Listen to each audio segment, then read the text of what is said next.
Let me introduce you our third speaker of this morning. His name is Avinash Chandarana, and he's the Learning Director Global for MCI. Okay, he's the Learning Experience Designer. So a man who is totally researching about the science of learning. How do people learn in these digital times?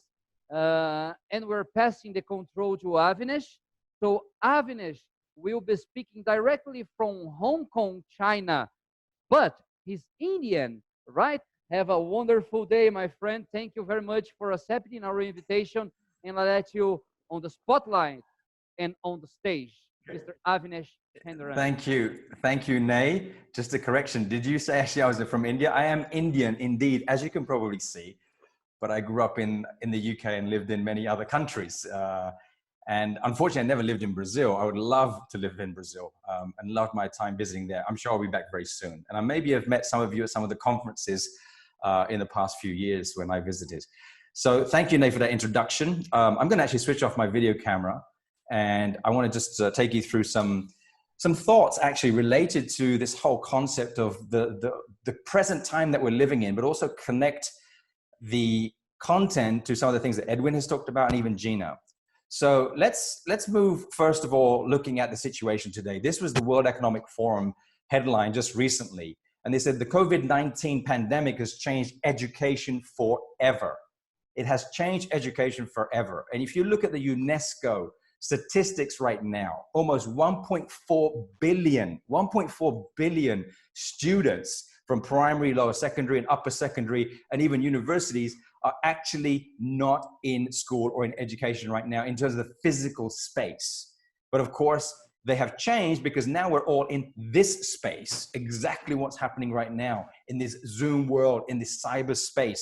And in fact, this picture right now that you're seeing is a picture of my son, Santiago. This was taken on February the 1st of this year, when we decided, when the virus hit Hong Kong, we took 6 weeks out. We moved back to Europe, where we used to live before, and he started learning already February 1st online using Microsoft Teams. He's 12 years old. So he was remote learning already 9,500 kilometers away from his school here in Hong Kong. And now we're back again. But this is changing the world of education. Is this going to be the new world now when we think about online education? Of course, it's happening like Edwin said in terms of the school systems, but how is it going to influence our world of association education and corporate education and so on?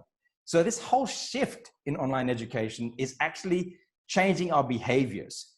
And it's changing our behaviors potentially for the better. In my personal opinion, I don't think it's a bad thing.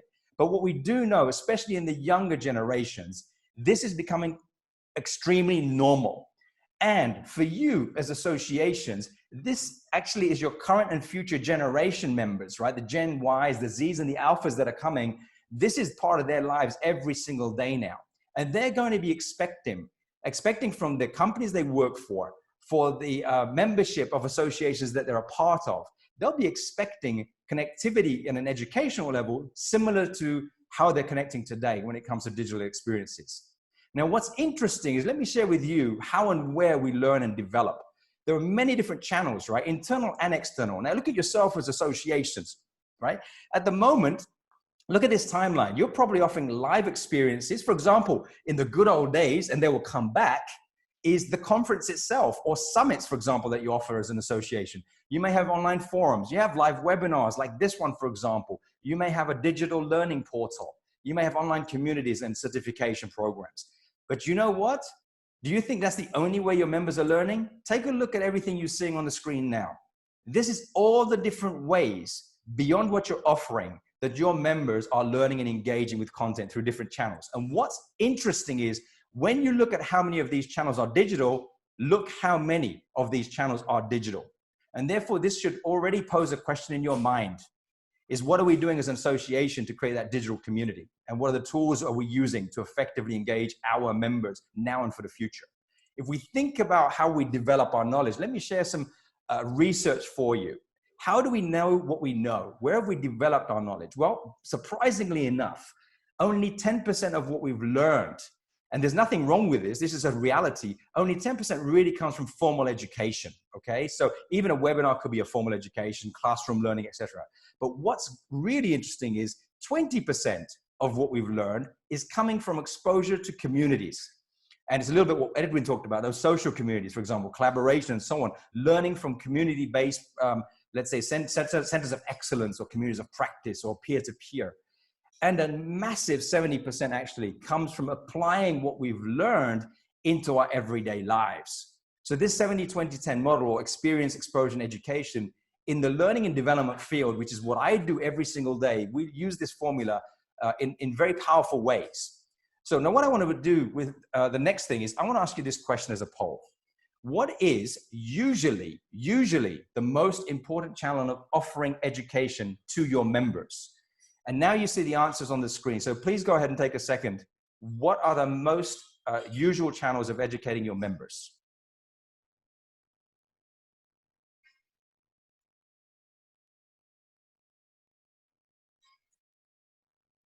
Okay, they're coming in. It's coming in. We're going to give you about another 10, 15 seconds because there's quite a few answers here. Another 5 more seconds. Okay. All right, let's have a look. Let's go ahead and close that poll and see what we have. And as you can see, we have 56% of you saying that the events, those conferences or summits, so the majority of the votes are coming in, but it's good to see also the hybrid side, mixing the live and the online as well. So that's good to hear. But 56% of you still, as associations, are still predominantly focusing on the physical conferences and summits. So thank you very much for that. Let's take the poll off the screen, please, the results. Okay, great. So let's move in to this area of transitioning to digital. Okay, so there is some caution I want to put ahead of you, a bit of caution. So let's look at this. Let's look at this a bit more in detail. And some of these challenges that we're facing here, there's 3 things really. There's more than 3 things, but I've just packaged it into 3. So attention spans in the online space is much, much harder than in the physical space. And in general, I'm going to talk about attention spans in just a moment. Why is that happening? Virtual engagement, especially for those members now that are so used to the physical space, is obviously a challenge. And one size fits all. There's a bit of background noise there. Somebody's not muted. If the organizer can help me with that, please. Thank you.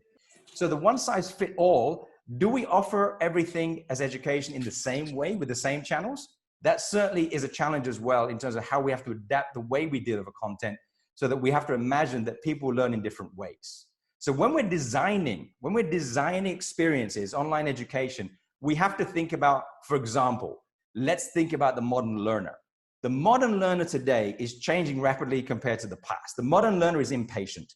They have about under 5 minutes of time right now. If we think about the working life that we're all under pressure every day, it's under 5 minutes. That's how much time I have. The modern learner loves to watch videos and they probably listen to podcasts. The modern learner wants to have access to everything, an omni-platform. Omni-platform means basically on mobile, on iPad, on laptops, on whatever, on watches, iWatches, whatever it is, they want to have access on different systems. And they're also, the modern learners are extremely social. They want to collaborate and share. Now, when we think about the generations, let me share this with you. What are our needs for development according to different generations? And you'll see why this matters. For those of you online, and there's very few of you probably that are born between 1928 and 1945, the need for development that you have from the old days is probably about being taught. Teach me, okay? That's how you learn. For baby boomers, it's about lead me to information. For Generation X, many of you online are Gen Xers, right? Like I am. It's connect me to people. But you know what's interesting? The millennials and the Gen Zs, where digital is in their DNA, it's going to be about connect me to everything. Connect me to everything. So this poses a bit of a challenge as an association. What does that mean? Connect me to everything. This is what I talk about, is multi-platform, multiple ways, multiple mediums of providing content and education. And we also need to think about adult learning. Imaginative learners, okay? There are different types of ways we learn, and we have different preferences. And there's research done in this, and some people disagree and some people agree. And I'm one of those believers that yes, some people are far more into asking themselves, well, why is this important for me? These are imaginative learners. We have analytical learners, and their big question is what? What exactly do I need to learn and know? And then you have those common sense learners. Well, how does it work? And dynamic learners, which is all about what if, it's experimentation. And people do absorb content and education in different ways. And again, this gives you a challenge. How are you offering your education to tap into these different modalities of how adults learn? And when we put these three things together, or these elements of adult learning together, as well as the modern learner, and we try and transform this education to go online, well, there's something called cybergogy, and that is the art of learning online. So what that is all about is understanding, for example, those learning styles, understanding what is relevant as content for adults when they're learning. So that's about cognitive. How do we design for the brain in mind? And Edwin's talked about this quite a bit, which I thought was great, with social learning. We are social beings. We're social beings, and therefore, how do we create experiences that enable our members to continue in the digital space to be social and to form those communities of practice, for example, to collaborate? And also the one that's missing a lot, and is a harder challenge, is how can we continue to make online virtual experiences to a level of being emotional or emotive, to trigger the senses? If we do that and we combine these three things, then we can be sure there's going to be a higher level of engagement and therefore a higher level of return on investment in everything that we provide our members from the association when it comes to creating the online digital learning space. Now, today I'm going to offer you some advice here and some thoughts in terms of neuroscience principles. So I've given you a bit of context about the challenges ahead when it comes to designing for digital. But let's look at the three-course menu I'm going to serve up to you today, the menu do dia, right? So I'm going to give you some three areas: structure, style, and emotions. When we design for online, here are three ideas that you can think about, okay, when you're creating experiences for education online.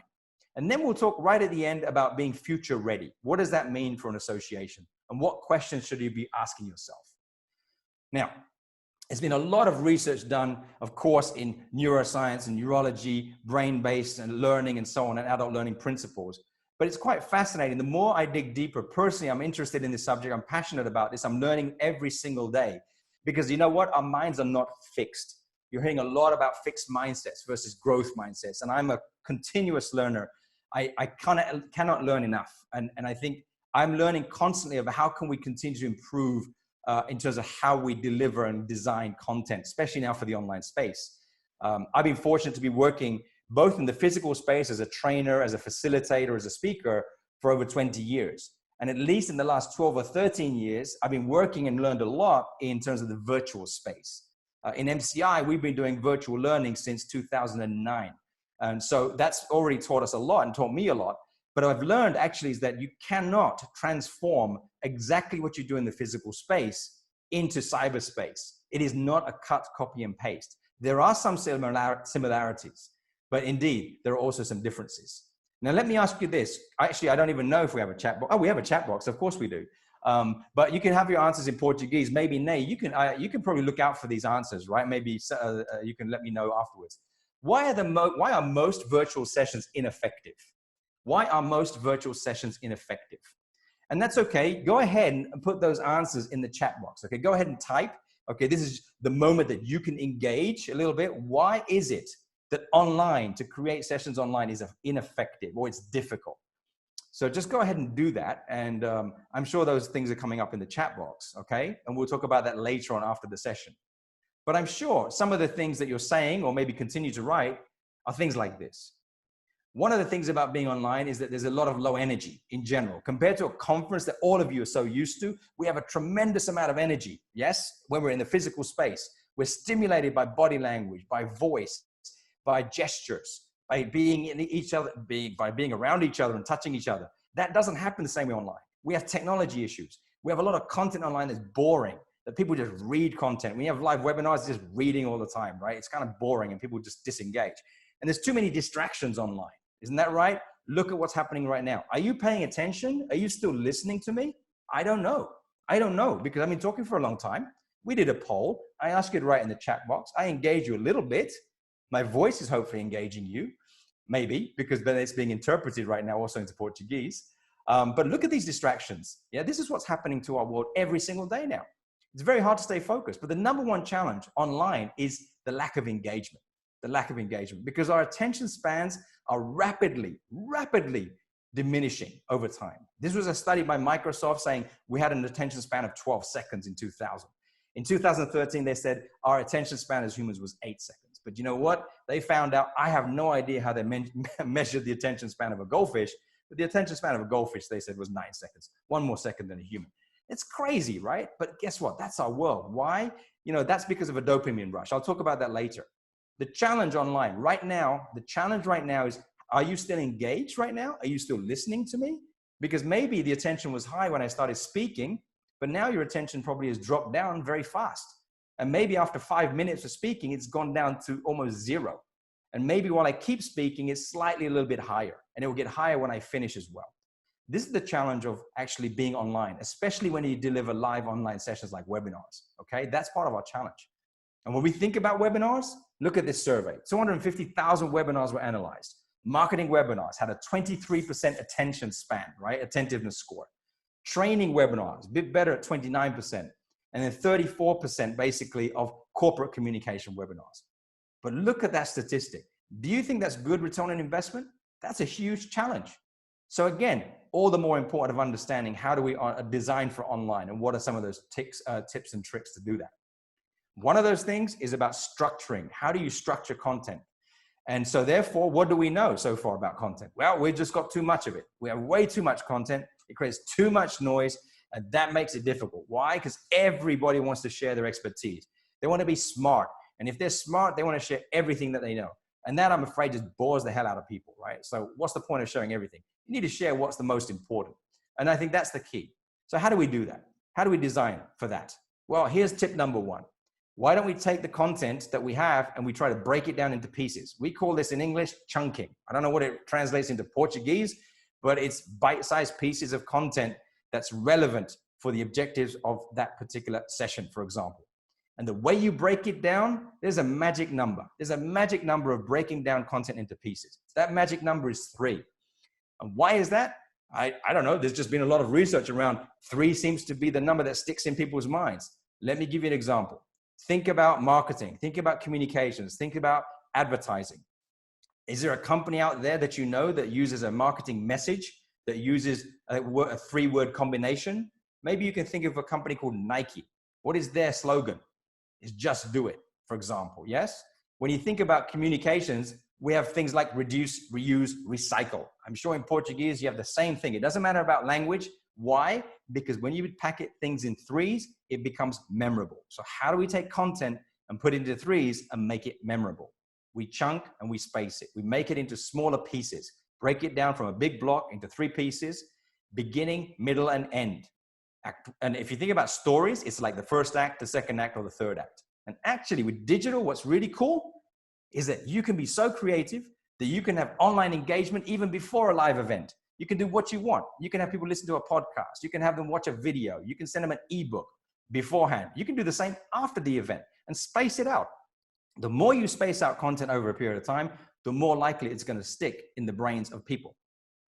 Typically, look at this. This is the typical physical and online session. You have an introduction, you have slide after slide, you have Q&As, and you have a close. That's very top down. But guess what? We can change the format. We can be creative. Why don't we shorten the format? Why don't we have, yes, an introduction? We can start with a question. We can start with a question asking you to think about something and give us an answer in the chat box. We can speak a little bit. We can have a poll. We can then share some information again, some research. We can have another question in the chat box. We can have another poll, and so on and so on. You get the idea. This is all about creativity. But what's important here is that we can't do it the same way as we do in the online, in the physical space. So adaptation is very important. Style. What about style? When we think about content and we're thinking about sharing content online, oftentimes it's very boring, okay? It's boring, it's a lot of text, it's hard to read it, it's just too much information. So here's a very clever guy. I don't know what his first name was, but his last name is von Restorff. And von Restorff created the von Restorff effect. And what did he say? He basically said that things, our brain is basically hardwired, right, to look out for things that are different, right? Because if you look at the prehistoric times, we're looking for things that are different because we don't want to be killed by a dinosaur, right, or a tiger or something like that. So we're looking for contrast all the time, right, between what's standing out. So that's what the brain does. It looks for things that stands out. So when we think about this, for example, as content, it's all the same. It doesn't stand out. But guess what? We change that into this. Look what happens. We put a bit of color. We change the visual image. Your eyes go straight to the middle. That's great because right now your attention is in the middle. Where was it here? Nowhere. Here, it's in the middle. Just like here. Where's your attention right now? Your eyes went straight to the red balloon and your eyes went straight to the pink shoes because it stands out. So again, using contrast in visualization is a very powerful technique to continue engagement. Even if it's for a split second, it counts. Everything counts. Just like our emotions. And I mentioned emotions earlier. It's hard online to attract people and to engage them through the emotions. It's not impossible, but it's hard, okay? John Medina, he's another smart guy. He wrote a book, and he said, emotionally charged events persist much longer in our memories and are recalled with greater accuracy than neutral memories. Yeah, he's a smart guy. He was right. It's true. Because you know why? We have what we call our limbic system in the brain. And the limbic system is at the center of the brain, and it houses the amygdala. And actually, this is also where the neurochemical dopamine is released. And dopamine is that wonderful, wonderful feeling that we get. For example, how many of you love Facebook? How many of you love Twitter? How many of you use LinkedIn? What happens? What happens when you post something or you post or you share a photograph? What happens? That's an action that you take, right? And then what happens? 5 seconds later, you pick up your phone and you say, has anyone liked it yet? Has anyone shared it yet? You know, that's what you're looking for. Why? Because you get a wonderful dopamine rush because that's being actually triggered by your limbic system and that engages you, but it also distracts you as well. So there's a challenge here. How do we create some of those dopamine rushes online, right? Can we do that to gain some attention? But at the same time, not too much of it, otherwise you'll be distracted. One of the best ways to do that, dopamine, is through storytelling. Why? Because stories create emotion. Stories are very powerful. If you're able to fashion your content into stories, think about a time right now. Let me just pause for 1 second. Can you think of a moment? Can you think of a moment when you were sad, really sad? Or what about really happy? So happy that you were jumping up and down, you were laughing, you almost laughed so hard you cried. Can you think of that moment? What about a time when you were really angry? What about frustrated? When was the last time you felt these emotions? Imagine that in your mind right now. I'm sure you have something there. Stories, very powerful, and that can be done in the online world, especially in a live situation, even like this one. And using images is another way. The right image with the right content will have a huge impact. I want to wrap up now the last few slides here. Thinking about the future. There is a shift here when we think about where are we focusing? How much are you focusing on your members, really? Are you really thinking about your members or are you thinking about your association? It's not the same, actually, believe it or not. If we think about going online, everyone's talking about technology. Oh my God, we have to go online. What technology do we use? Is that the right question? And then we think about, yeah, but when are we going to do it? You know, how are we going to do it? Is that the right question? Or should we start with thinking about designing first and foremost with the brain in mind and the member in mind? What do they need to be thinking, feeling, and doing after a virtual experience? That's where it begins. That's the purpose. And if you therefore think about purpose and making it meaningful and relevant to your members and how it will change as an experience for their attitude, their behavior, and their skills, well, they're going to be far more effective online thinking that way. So the most important thing is think first with the brain in mind. And you know what the future is about? I've got some tips to think about here for you. It's not about courses anymore. It's not about big courses. It's also about resources. We can learn just as powerfully in a different way through even watching a short video. That's a resource. It's not a course. We can learn through even ebooks or a podcast or an article. Those are resources. They are not courses. But if we're smart, we can take those resources and we can curate them to create some form of course, which is dynamic and just in time. We have to move from being generic to also personalized. Look at our world today. How are we learning? How are we consuming content today? How many of you are Netflix watchers? How many of you listen to Spotify or Apple Music? You use Amazon, right? Well, all of that is driven by artificial intelligence. That's making it personalized for you. How is you as an association challenging yourself to provide personalized content for your members? Because if you carry on providing generic content, I'm afraid they're not going to be members anymore because you're not personalizing content. You have to go from macro, too deep, too much and too wide with content, to micro and bite size. Shorten content.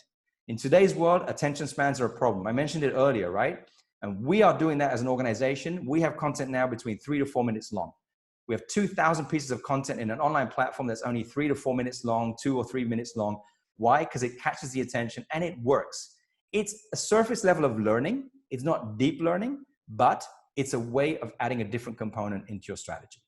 And going from your own content to aggregating content. As an association, there's a lot of content that you're competing against, which is on the market, and even free, that I'm sure some of your associations are competing against. Why don't you aggregate that content and pull it into your digital ecosystems? And that's the thing, your digital ecosystem. If you have traditional learning platforms, they're out of date. If they're not out of date now, they will be in a year from now. It's now moving forward to digital experience solutions. And that's the next wave. And let me share with you a vision of the future. If we think about learning in the digital world, we mentioned this earlier, Spotify, Netflix, that's how we consume content, right? Well, guess what? Now you have platforms, and I'm proud to say that we are using one of these platforms right now with artificial intelligence. We can take content from within our organization, from the outside of our organization, and through algorithms and machine learning, we can personalize content to every single individual user. The more they use this website or this platform, the better it gets, the more it becomes personalized and recommends them. That's exactly what this platform is doing with a chatbot as well. I have a poll for you, one of the last polls. Let me ask you this now. How confident are you about building an effective digital learning ecosystem? How confident are you now based on what you've learned?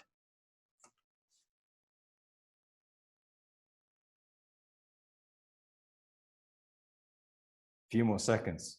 I love what I'm seeing right now. Okay? Few more seconds. Few more seconds. All right. 3 more seconds. You're still voting. You're still voting. I can see it. All right. Let's go ahead and close it, please. And share the result. There you go. Look at that. Did I worry you right now? That wasn't my goal. I was painting a picture of the future. But 48% of you said, yeah, somewhat confident. I can understand that. It's not easy. Why? Because as organizations, it's hard for us to change.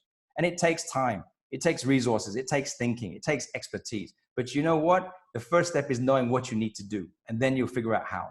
So it's great to see that there is also at least 10% and 18% that are very confident or confident. So great to see that. Thanks. Let's move on to the last final thoughts and we're done. Okay. Let's take that. Just take that off the screen. Okay. Final thoughts for you. Okay. Here are some questions for you. These are questions I'm going to leave you thinking about. How will our association personalize content so that it's relevant to each member? Which digital solutions will we use as part of building a future-ready association digital ecosystem? What's our association's role in the new direction of the modern learner and their expectation to engage with our offering?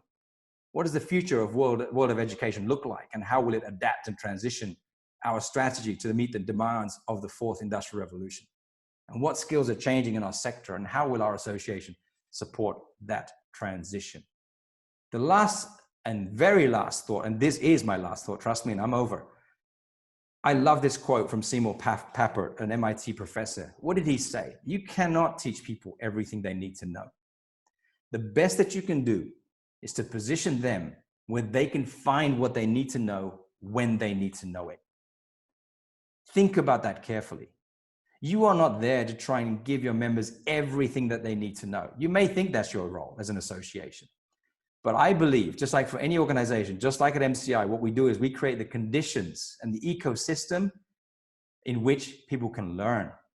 We need to provide the right type of content in the right formats, with the right platforms, and in the right channels of learning, and let them be self-directed to pull the content that's relevant for them.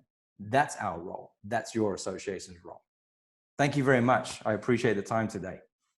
Ney. Avinash, muito obrigado pela sua apresentação. Eu estou vendo vários comentários aqui no nosso chat box. O pessoal elogiando realmente o conteúdo, elogiando as novidades e tendências que você está trazendo na manhã de hoje. Mas eu quero fazer uma menção honrosa aqui, que foi um elogio ao trabalho dos intérpretes, né? Então, isso a gente recebeu com muito carinho. Obrigado. O comentário foi que os intérpretes, além de uma excelente I'm so sorry, I spoke very fast. That was a challenge. Não, mas eles disseram, Avinash, que além da qualidade da tradução, a entonação estava muito legal e parecido com a sua entonação original. Então, isso foi muito bacana. Parabéns aos nossos intérpretes. Eu quero trazer alguns comentários. Avinash you did a question, why digital events don't engage people? And we got a few comments here. Because it's boring, porque é um tédio, né? Internet is bad, foi um comentário. Lack of energy, lack of focus, alguns outros comentários. Esse aqui foi muito legal. Lack of high quality content. Speakers are not ready to do it. Então, eu estou dizendo que alguns palestrantes não são bons para fazer apresentações virtuais. Tem um outro aqui, muita live. Esse momento live está muito chato. Chato pra caramba, tá escrito. Eventos como este são um bom exemplo de algo diferente de uma live. Parabéns, Cogeia. We hope we offered you with this webinar kind of a more meaningful experience on what you can do in terms of digital events and experiences. And Avinash, there is one question here for you. Many associations in Brazil have limited resources to develop robust educational and certification programs beyond events. What would your recommendation be for them? How to get started? Where to focus on to develop an educational program portfolio? Yes. My suggestion is to look at resources, and I mentioned earlier, is there a way that you can take your content and even create what we call playlists, right? Just like you do with Spotify or you know, where you can take these shorter resources and combine it with videos or a podcast. It doesn't have to cost a lot. Nowadays, look what we can do. We can do videos with this right here, right? We can do podcasts with this. You can create content if you haven't got it already, which you do as associations. So it's just a question of being creative when it comes to online. So if you have limited resources, it doesn't have to cost a fortune, but it does cost some time in thinking about what content do we need in terms of the relevance to our members. That's the first step, right? What are we trying to offer them that's relevant for their everyday lives professionally? And then you have to think about, so how are we delivering it today? Or how are we not delivering it? And then, you know, there's a lot of free tools out online, you know, even using things like Google and collaborative tools, for example, is a fantastic way to use digital tools, which don't cost hardly anything or even free. So it's all about creativity now. I don't know if that answers the question, but that's just one way of looking at it. Yes, I think it answers, and I agree. There are more new questions raising on the chat. But I think that it is that way. Is what comes before the live event? Is strategy? Is the creativity? Is the design? Absolutely. There is another interesting question here that came from Andre Lima. It says, in the travel industry, experiences are an absolute essential. How can we better display and translate experiences on physical and online events and webinars, depending solely on testimonies and videos? And then he said, I can't wait for electronic tools to start emitting scents of taste. Yes, absolutely. Well, you know what? Let me share this with you as an idea. I agree. The sensory experience is very hard in the virtual space. But again, if you're smart, you know, if you know that, for example, you're doing a live online session first thing in the morning at 9 a.m., like you're doing now, how many of you have a cup of coffee next to you? Or you have food next to you? If you're smart, and I forgot, I should have done that. So smell that cup of coffee right now. How does that make you feel? You know, or eat that pão de queijo, right? How does that make you feel? You can try and imagine, even through storytelling. Storytelling, you can, as I said, create emotion. It's different. And there are limitations. You cannot replicate 100% of a physical experience. That's very, very hard. I mean, anyone who says you can, I think they're a bit crazy. But then you can think about, of course, there's a budget involved, virtual reality, augmented reality. That creates also, using digital, a different kind of sensation, if you will, right? But of course, there's a budget around things like those kinds of digital tools. But that also brings you into a different world.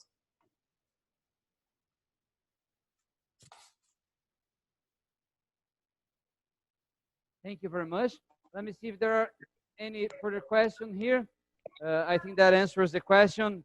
We will never replace going to Barcelona, right? I was supposed to meet you in Barcelona this year, and the trip was canceled. Still missing it. Yeah.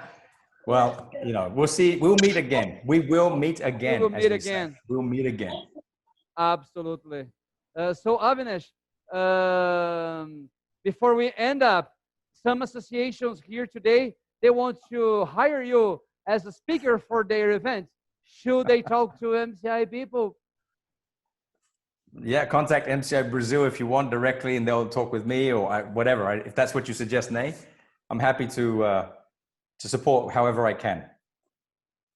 O Avinash, ele é um grande líder de pensamento no universo da MCI, sempre plugado nessas questões de learning and development, é como a gente educa as pessoas, e ele é o responsável pelo MCI Institute, que é a Academia de Preparação dos Talentos da MCI, uma plataforma global de engajamento de aprendizado, onde os nossos talentos todos passam por treinamentos, como esses que estão acontecendo agora, de como preparar-se e ajudar os clientes nessa fase do digital. E muito obrigado a você que está aí em casa assistindo o nosso webinar. A gente consegue aí, pessoal da técnica, tirar o meu cenário e mostrar o que tem aqui atrás na vida real para o nosso público? Olha só, surpresa até para a técnica, para vocês verem como é que a gente pode fazer um outro nível de eventos virtuais. Converse com o MCI, a gente está aqui por vocês. Um excelente dia e até o nosso próximo webinar.